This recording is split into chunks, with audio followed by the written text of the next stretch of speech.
I have this story I tell sometimes about getting my kids to brush their teeth by telling them this silly mythology about how sugar bugs grow on their teeth when they eat, and they need to slay them with a sugar bug sword, a toothbrush.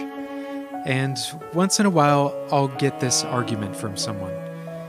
You shouldn't need to make up fantasy stories to do things that you just need to do. I would say that's wrong. Look me in the eye and tell me you've never experienced a feeling of pride due to accomplishing something or getting an award or some other complimentary experience. I hate to break it to you, but every one of those things is a fabricated, self-congratulating, self-designed fantasy to make yourself feel better about you and your life. But I worked for it, I worked for that pride. But you're proving my point. You played the role of the archetypal, toiling underdog who found good fortune and praise at the end of their performance.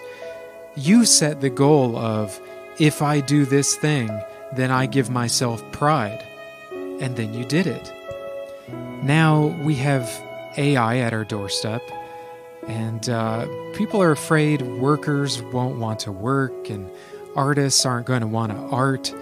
But, do you think chess players stopped playing when IBM's Deep Blue AI beat a world champion player in 1997? No.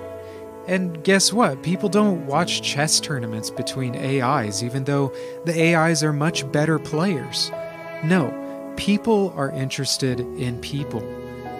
We've gotten so tangled up in trying to make money to get by that we've convinced ourselves that artists don't do art for art's sake. I mean, that's just crazy talk. I'm an artist, I should know. When you do some kind of work that makes you proud, did you need the pride that came with the work? No. But you gave it to yourself anyway. Why did you do that? You did it because it gives you meaning to your struggle.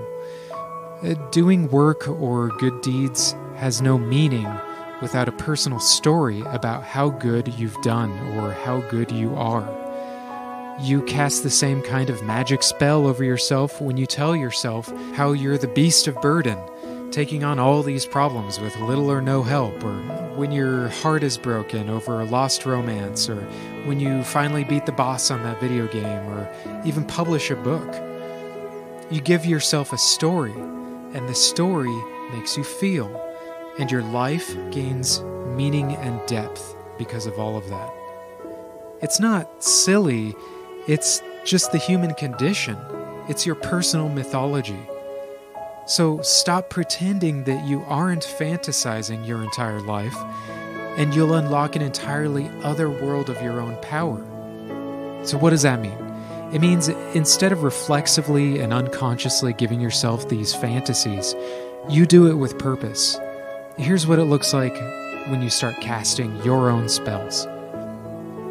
You will say and think things like, if I gain another 25 pounds of muscle, I'll be like a warrior. This book got me through the worst time in my life. It's a sacred artifact to me now, and I'll display it as such in my home. The next time I see my girlfriend, I'm going to go surprise her, and I'll really be a romantic. The biggest villain in my life right now is obscurity. No one knows who I am because obscurity's black cloak has been covering me this whole time, and it stops now. Don't you see? The fantasies were so meaningful to you that you had already been making them up without a second thought.